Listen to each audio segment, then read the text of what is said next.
그 이슈는 아닙니다. 뭐냐면 검찰 개혁 관련해서 여러분과 좀 얘기를 나누고 싶어요. 뭐냐면 검찰 개혁, 민주당은 어떻게 얘기합니까? 검찰청을 아예 없애겠다, 해체시키겠다 이러지 않습니까? 이 사람들은 뭐 무슨 말을 하면 다 없애겠다, 해체하겠다, 해산하겠다, 뭐 심판하겠다, 뭐 특검하겠다, 끌어내리겠다 이런 것들만 합니까? 그게 뭡니까? 이재명에 대해서 대법원에서 유죄 취지 파기환송을 하니까 대법원장을 끌어내리고자 특검과 탄핵을 운운하고, 그 다음에 또 국민의힘을 끝없는 내랑 프레임을 통해서 국민의힘을 어떻게 하겠다? 정당 해산시키겠다. 그런 얘기도 하고, 또 검찰청을 해산시키겠다, 해체시키겠다, 그런 얘기를 하죠.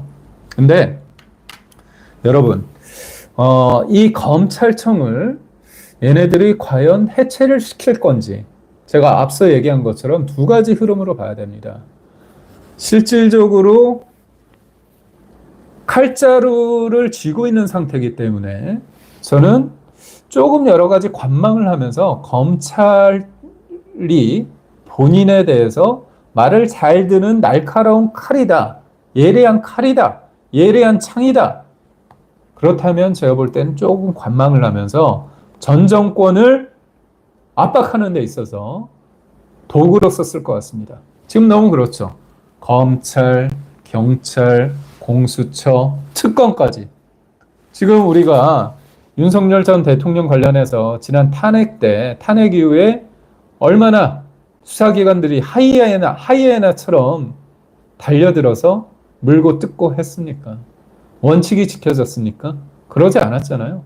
지금 특검 관련해서도 여러 가지 얘기를 하고 있는데, 특검이 윤석열 전 대통령을 굉장히 극장식 수사를 하고 있습니다. 극장식 수사가 뭡니까?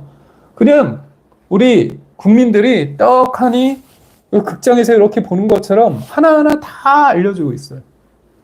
브리핑도 하면서 윤석열 전 대통령이 특검에 들어가자마자 1시간도 채 안 돼가지고 감나라, 배나라, 이렇게 했다, 안 했다, 그런 얘기를 쭉 하고 있는 겁니다. 그게 일종의 여론 수사를 동원하는 거거든요. 통상적으로 이런 굉장히 무게감 있는 수사 같은 경우는 주변 인물들을 통해 가지고 수사를 한 다음에 대통령, 정점에 있는 사람을 부르는 게 이제까지의 관행이었습니다. 근데 그게 아니라 아예 정점에 있는 대통령, 윤석열 전 대통령을 그냥 부르는 거 아닙니까? 심지어 어떻게 불렀습니까? 소환 조사를 처음 해서 날짜를 조율한 게 아니라 경찰이 3번 불렀습니다. 근데 소환에 응하지 않다고 해서 윤석열 전 대통령을 체포영장을 청구했습니다. 근데 법원에서 기각이 됐죠. 왜 기각이 됐습니까? 엄연하게 경찰이 수사 주체, 경찰과 특검은 다른 겁니다.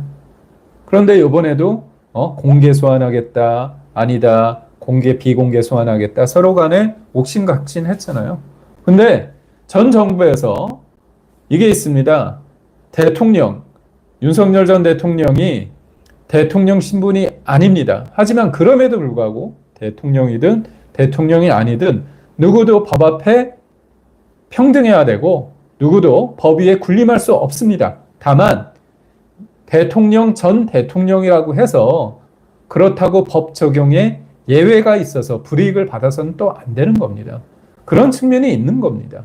그런데 여튼 극장식 수사를 통해서 언론 플레이를 하고 뭔가 일정과 시간과 장소를 조율할 수 있는데도 불구하고 그런 조율을 안 하고 일방적으로 지금 통보를 하고 있습니다. 아니, 저는 수사는 이렇게 면박을 주고 언론 플레이를 하고 극장식 수사로 하는 게 아니라 증거를 통해서, 수사를 통해서 증거가 향하는 대로 수사를 하면 되는 겁니다. 여하튼 제가 여기까지 한 이유가 뭐냐면, 여하튼 특검, 검찰에 대해서 악마하고 검찰을 못 믿고 검찰청을 해체하겠다고 하는 사람들이 특검을 통해서 검사 120명, 그런 사람들을 불러다가 지금 수사를 하고 있는 겁니다. 이게 얼마나 아이러니하는 겁니까? 그런 측면에서 봤을 때 말은 검찰청을 해체하겠다고 하지만 제가 볼 때 검찰이 하는 모습을 보면서 말을 잘 듣는다. 나한테 손잡이가 내가 쥐고 있으니까 이 사람들을 어떻게 하겠다. 그런 여러 가지를 경우의 수나 여러 가지를 보면서 제가 볼 때는 좀 시간을 두면서 접근하지 않을까 하는 생각이 하나가 있고요. 또 하나는 뭐냐? 원래대로 이 검찰을 쪼개서 속된 말로 이런 표현은 그렇고 여튼 온전하게 만들지 않고 검찰을 사실상 찢어놔서 하는 방식이 있습니다. 그거를 민주당의 강성 의원들이 검찰개혁법, 4법이라고 하죠. 그런 걸 했습니다. 근데 그 내용을 보면 저는 진짜 가관인 것 같아요. 잘 보십시오. 권력이란 건 뭡니까? 권력이란 건. 권력이란 건 제가 볼 때 제일 중요한 게 검찰에 대해서 악마했을 때 민주당이 검찰을 독립시켜야 된다. 살아있는 권력을 안 하고 뭔가 자기네들에 대해서 정적 죽이기만 하고 있다. 그렇게 비판을 하지 않았습니까? 그렇다면 검찰 개혁의 본질은 뭡니까? 정치 권력으로부터 독립을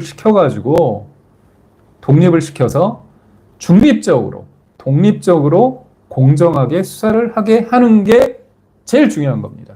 그래서 수사기관 사이에 어떤 과잉 경쟁을 부추기고 수사권을 정치에 종속시키는 일은 막아야 됩니다. 그런데 어떻게 합니까? 제가 말씀드렸죠. 특검, 검찰, 공수처, 경찰, 여러 수사기관들을 사실상 지금 경쟁화시키고 있고 검찰도 어떻게 얘네들이 생각을 하냐면 수사와 기소를 분리시킨다는 겁니다. 그러면 수사는 중대범죄수사청을 만든다는 거예요. 그리고 검찰이 했던 수사는 못하게 하고 공소만 유지한다는 거. 기소하고 재판만 하게 한다는 겁니다. 그렇다면 제가 이제 기자를 한 20년 가까이 했습니다. KBS 기자를 20년 가까이 했는데 잘 보십시오. 제가 어떤 현장에 나가서 취재를 합니다. 취재를 한 사람이 있고 또 한 사람이 만약에 제가 취재한 거를 누구한테 줘서 내가 취재한 내용을 다른 사람이 기사를 써서 리포트를 하고 출연을 한다고 생각해 보십시오. 어떻게 원활하게 잘 될까요? 취재는 내가 했고 만약에 보도는 다른 사람이 한다면 그 보도하는 사람들이 취재했을 때 여러 가지 상황을 잘 알 수 있을까요? 잘 알 수 없습니다. 왜냐? 전달을 하는데 한계가 있습니다. 그래서 예전에 언론사에서 취재하는 사람과 기사 쓰는 사람을 좀 분리하는 게 어떠냐 그런 얘기를 하다가 흐지부지 됐습니다. 왜냐? 완결성이 떨어지고요. 그 다음에 책임감도 덜합니다. 그렇다면 검찰이 수사한 검사가 기소까지 해서 재판까지 이렇게 하는 부분에 대해서 일목요연하게 영향력을 행사할 수 있는 게 반드시 나쁜 것인가에 대해서는 저는 사실 의문입니다. 정치 검찰, 살아있는 권력에 대해서는 제대로 못하고 죽은 권력만 난도질하는 부분에 대해서는 이건 바뀌어야 된다고 봅니다. 그렇다면 지금의 특검이 살아있는 권력에 대해서 입법 권력과 행정 권력과 사법부 권력마저도 손아귀에 이런 사람이 있었습니까? 어떻게 대법원장을 탄핵하고 특검하고 그래서 끌어내리자고자 이렇게 공공연하게 얘기하는 사람. 그리고 언제든지 법을 만들어서 본인이 죄를 지었는데도 불구하고 그 죄의 근본이 되는 근거가 되는 허위사실 유포죄의 행위라는 부분을 아예 삭제를 해서 본인이 죄가 안 되게끔 만드는 위인살법을 하는 그런 경우는 없지 않습니까? 이제까지. 이런 경우는 없었습니다. 그런데 이런 사람이 이런 절대 권력을 가진 대통령에 대해서 민주당 정부에 대해서 뭔가 제대로 검찰이 수사를 할 수 있을까요? 못하게끔 하던가 아니면 영향력을 행사해서 자기 말을 잘 듣도록 하는데 지금 민주당 의원들이 만들어놓은 그 법안을 보면 중대범죄수사처가 있고 그 다음에 공소처가 있습니다. 공수청, 공소청 있습니다. 이 두 개를 분리해서 그렇다면 이 중대범죄수사청을 어디에 두느냐? 행안부 장관 밑에 꽂아놨습니다. 그런데 그 법에 의하면 행안부는 뭡니까? 경찰도 하고 해경도 하고 공수처도 하고 그 다음에 또 중대범죄수사청까지 컨트롤하게 됐습니다. 그럼 어떻게 됩니까? 제가 말씀드렸죠. 검찰의 개혁, 수사기관의 개혁은 뭐냐면 정치 권력으로부터 얼마나 자유롭게 떨어져 있어서 독립적으로 그 다음에 중립적으로 수사를 할 수 있느냐가 가장 본질적인 겁니다. 그래서 수사기관 간의 견제와 균형을 통해서 인권보호라는 사법 근본 원칙의 방향과 내용이 재정립돼야 되는 겁니다. 쉽게 말해서 뭐냐면 수사기관 간의 견제와 균형을 통해서 인권보호라는 가장 중요한 가치가 사법 근본의 원칙으로서 작용될 수 있도록 해야 되는 게 맞는데 어떻게 되고 있습니까? 검찰은 악마하면서 해체시키고 찢어놔서 수사라는 그 강력한 기능을 행안부 장관 밑에다 두는 겁니다. 근데 행안부 장관 밑에는 경찰도 있죠? 그럼 검찰의 역할도 하는 수사청도 있는 거 아닙니까? 중대범죄수사청, 경찰도 있고 또 공수처도 있고 해경도 있고 엄청난 권한이 행안부 장관에 가는데 행안부 장관 근데 더 재밌는 건 그 법에 의하면 국가수사위원회 국수위를 만듭니다. 그 국수위는 또 어디다 놓습니까? 국수위는 국무총리 산하에 있어요. 그 밑에 대통령, 국무총리 그 밑에 국수위 국가수사위원회가 있습니다. 근데 그 국가수사위원회가 얼마나 대단한 권력을 가지고 있느냐? 여러 가지 수사기관이 수사 조정을 할 때 수사위에서 국가수사위원회에서 그걸 결정을 합니다. 그리고 또 감찰을 합니다. 그 다음에 통제를 합니다. 그리고 얘네들이 수사를 잘하고 있는지 청문회도 열어가지고 자료 제출도 요구할 수 있다고 합니다. 그렇다면 검사는 그렇게 함부로 못했거든요. 사실상 검사의 수사 권한을 끌어다가 수사위라는 것을 통해 가지고 국무총리 밑에 있는 수사위를 통해 가지고 컨트롤한다는 겁니다. 그렇다면 이재명이라는 사람, 이재명 대통령은 기존에 있던 대통령보다 더 막강한 권한을 가지고 있는 겁니다. 그리고 국가수사위원회는 어떻게 꾸리는지 아십니까? 11명이 있는데요. 11명은 다 대통령이 임명합니다. 근데 재밌는 게 4명은 지명을 하고요. 국회 몫은 4명인데 국회 여야 있으니까 본인들 입장에서 더 가져가겠죠. 그리고 또 그 추천위원회를 구성을 합니다. 거기에서 4명, 4명, 3명을 하는데 대통령이 4명 지명하고 그다음에 국회에서 4명 추천을 하고 그다음에 추천이라는 쪽에서 3명을 추천합니다. 그래서 그 11명에 대해서 대통령이 11명을 임명을 하는데 그렇다면 대통령에 영향을 줄 수 있는 사람들이 벌써 대통령이 지명을 4명하고 그 다음에 국회도 지금 여대 야소 국면이니까 2명 이상은 할 거 아닙니까? 그리고 또 추천위원회가 있는데 그 추천위원회는 행안부 장관 등 정부 인사들이 또 추천위를 구성을 해요. 그러면 뭡니까? 자기네 사람들 끼리끼리 해먹는 겁니다. 그래서 그 막강한 국가수사위원회를 사실상 그걸 통해서 대통령이 국무총리가 사실상 모든 수사기관을 좌지우지하는 겁니다. 그럼 솔직하게 봐야죠. 이게 검찰을 해체해서 국민을 위해서 뭔가 수사기관이 정치 권력을 살아있는 정치 권력으로부터 자유롭게 독립적으로 수사할 수 있느냐, 중립적으로 수사할 수 있느냐, 이 본질을 확 비껴 가면서 어떻게 하는 겁니까? 더 공고하게 본인들이 원하는 말 잘 듣는 사람들로 꾸리겠다는 겁니다. 또 심지어 이제까지 검찰은 징계를 해도 파면은 못했습니다. 파면은 유죄 대법원 확정 판결이 나오거나 아니면 탄핵을 시켜서 탄핵이 인용됐을 때만 그렇게 됐습니다. 근데 아예 법을 아예 바꿔서 검사를 징계하는데 파면까지 한다는 겁니다. 생각해 보십시오. 살아있는 권력에 대해서 수사하는 검사가 있다고 칩시다. 그 사람이 법무부 장관이야.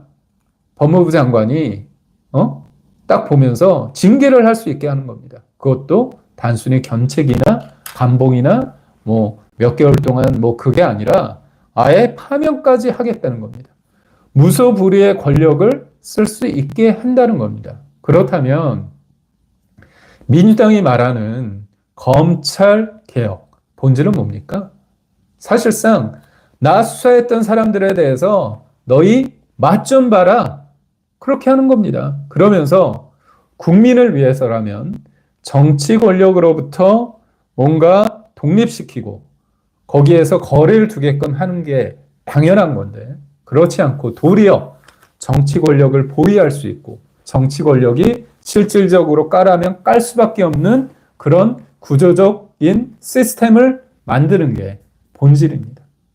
사실 개혁을 한다, 국민을 위한다, 민주주의를 위한다, 인권을 위한다 이런 거창한 말 하는 사람들 믿으시면 안 됩니다. 이런 사람들이 가지는 폐해 우리가 많이 속지 않았습니까? 그런 측면에서 냉정하게 이 사람들이 검찰 개혁을 한다고 하는데 뭘 하는 건지에 대해서 확실하게 하나하나 짚어봐야 된다고 봅니다. 그런 측면에서 여러분 검찰 개혁 정성호 법무부 장관 그리고 또 윤호중 행안부 장관 그리고 봉욱 민정수석 이 세 사람이 좌지우지할 겁니다. 물론 이 사람들을 쓰는 이유가 있습니다. 정성호 의원 같은 경우는 이재명이라는 사람의 어떻게 보면 친이계의 좌장격입니다. 나름 뭐 온건파라고 하지만 이재명의 그런 여러 가지의 위험성, 이재명 대통령이라는 사람이 그 위험한 상황을 있는데도 불구하고 이른바 7인회를 통해 가지고 예전부터 이렇게 이재명을 지지했던 사람입니다. 그렇다면 정성호 의원이 가지는 그 외적인 그런 게 중요한 게 아니라 이재명의 그런 위험성을 알면서도 이렇게까지 지지했다고 한다면 이재명 대통령의 그 생각, 그 생각을 온전하게 구현하기 위해서 여러 가지 무리수를 둘 수 있다. 그렇게 봅니다. 저는 온건하다는 지적, 합리적이라는 지적이 언론에서 있긴 있습니다. 저도 정성호 의원을 모르는 바 아닌데 저는 크게 실망한 게 있습니다. 두 가지가 있는데 뭐냐. 헌법 84조 논쟁 있지 않습니까? 대통령은 외환이나 내란죄 이외에는 형사소추되지 않는다. 여기에서 형사소추되지 않는다. 재임 중에는 형사소추되지 않는다. 여기에서 형사소추는 통상적으로 기소를 의미합니까? 기소를 의미합니다. 이거는 맞아요. 잘 보십시오. 우리가 지난 2024년 12월 3일 이후부터 국민들은 수많은 얘기를 들었습니다. 이 말, 탄핵 소추했다. 탄핵 심판, 탄핵 심리했다. 이 얘기를 들어봤죠. 탄핵 소추 누가 했습니까? 국회가 했습니다. 국회가 일종의 검사의 역할을 하면서 대통령에 대해서 정청래 법사위원장이 탄핵 소추를 하지 않았습니까? 그래서 탄핵 소추는 기소를 하는 겁니다. 그런데 이재명이나 민주당이 말하는 것처럼 소추에 추가 재판이다. 재판을 포함된다고 하면 너무 웃긴 게 어떤 거냐? 탄핵 소추했다고 했잖아요. 그러면 탄핵하는 사람들이 탄핵 소추했으면 재판까지 했습니까? 재판은 헌법 재판관들이 했잖아요. 그래서 탄핵 재판, 탄핵 심리했다고 그렇게 얘기를 한 겁니다. 그렇기 때문에 우기는 거죠.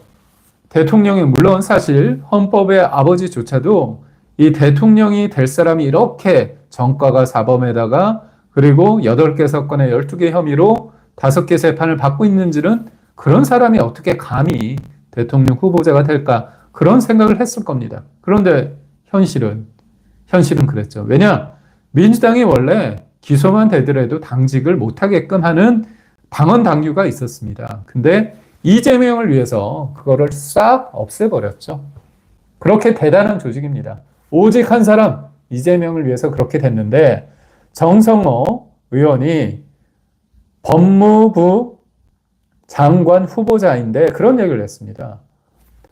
헌법 84조 관련해 가지고 이거 대통령이 됐으니까 이거 사실상 헌법 이거를 형사소송법을 개정해서 대통령이 되면 재판을 모두 중지시켜야겠다 그런 얘기를 하는 겁니다.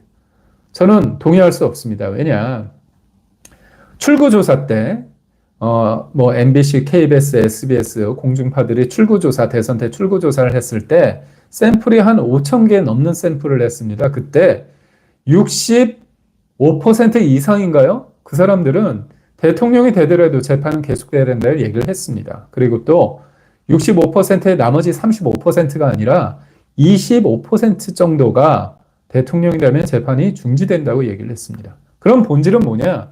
지은죄가 있으면 대통령이 잘못을 하면 도망가는 그런 도피소는 아니잖아요. 범죄 도피소는 아니지 않습니까? 그런데 정성호 의원이 또 이런 얘기를 했어요. 주권자인 국민이 재판이 진행 중인 것을 알고 대통령을 선택했다.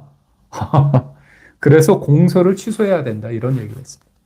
아니, 대통령이 선거 때 이재명을 뽑았다고 해가지고 이재명이 재판이 중지돼야 된다고 딱 등치시킬 수 있는 건 아니잖아요. 다시 한번 읽겠습니다. 주권자인 국민이 재판이 진행 중인 것을 알고 대통령을 선택했다. 그래서 공소 취소해야 된다. 이게 말입니까? 막건입니까? 제가 말씀드렸잖아요.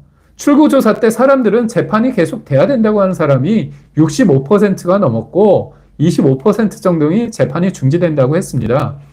그리고 사람들이 재판이 진행 중인 건지 재판이 모르는 건지 그런 것까지 다 하나하나 따지면서 대통령을 선출했던 게 아니에요. 그리고 대통령이 됐다고 해서 있던 죄가 없어집니까? 그리고 과반수는 여전히 이재명이라는 사람이 대통령이 되는 걸 반대했습니다.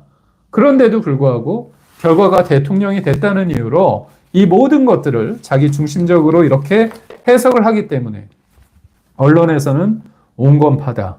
그런 얘기를 하지만 헌법 84조나 아니면 심지어 대통령을 선택했다는 이유로 공소 취소를 하겠다는 이 말, 위험한 이 정성호 법무장관 후보자의 이 엄청난 위험한 발언에 대해서 우리 국민들이 냉정하게 하나 따져야 된다고 봅니다. 여러분, 어떻습니까? 제가 오늘 두 가지 정도를 말씀드렸습니다. 첫 번째는 민정수석이라는 봉욱이라는 사람은 사실상 바지고 이 민정수석, 왕수석을 좌지우지하면서 대통령과 왕수석을 건너뛰면서 이 국정, 민정수석, 사정기관을 컨트롤하고 검증을 하고 그런 역할을 한 사람들이 누구냐? 민정수석 비서관 밑에 있는 민정비서관, 공직기관 비서관, 그리고 법무비서관들이라고 하고 그런 변호인 출신, 그리고 또 성남과 경기도 출신의 총무비서관, 그리고 부속실장, 그런 사람들, 이런 핵심을 제가 뭐라고 했죠? 변기남이 좌지우지하는 실세다. 그래서 변호인의 변, 그 다음에 경기도의 기, 그리고 성남의 남, 이렇게 얘기를 했고요. 그게 첫 번째 이슈였습니다. 아이템이었고요. 두 번째는 뭐였습니까? 이른바 검찰개혁이라고 하는 사람들, 실질적인 건 뭡니까? 검찰을 해체한다. 본인들이 당했다고 코스프레를 하면서 검찰을 악마여서 해체를 하는데 알고 보니까 검찰의 수사 막강한 권한을 중대범죄수사청이라는 걸 통해 가지고 행안부 장관한테 딱 꽂아놓고 공수처, 경찰, 그 다음에 해경, 중대범죄수사청까지 행안부 장관이 쥐어틀고 그 다음에 이런 여러 가지 수사기관을 조종하고 컨트롤하고 통제하고 그 다음에 그런 감찰을 하고 그런 것들을 누가 한다고 했죠? 국가수사위원회가 하고, 국가수사위원회는 대통령이 11명을 임명하는데 우선 4명은 대통령이 지명하고 4명은 국회가 추천하는데 여대 야소니까 민주당 사람들, 조국혁신당 사람들이 하겠죠. 그리고 또 별도의 추천위가 되는데 추천위가 3명을 추천을 하는데 그 추천위를 구성하는 건 행안부 장관들, 이른바 대통령이 영향력을 행사할 수 있는 사람들이 한다는 거죠. 그럼 뭡니까? 대통령이란 사람한테 검찰 권력이 완전히 가는 겁니다. 이게 뭡니까? 가장 중요한 정치 권력으로부터 자유로우면서 독립성과 중립성을 확보하는 게 수사기관이 제대로 된 수사기관으로서 자리매김하는 개혁인데 그러지 못한다는 거잖아요. 그런 측면에서 봤을 때 저는 좀 당혹스럽다. 그런 얘기를 하고 싶습니다. 그리고 제가 오늘 세 번째 아이템으로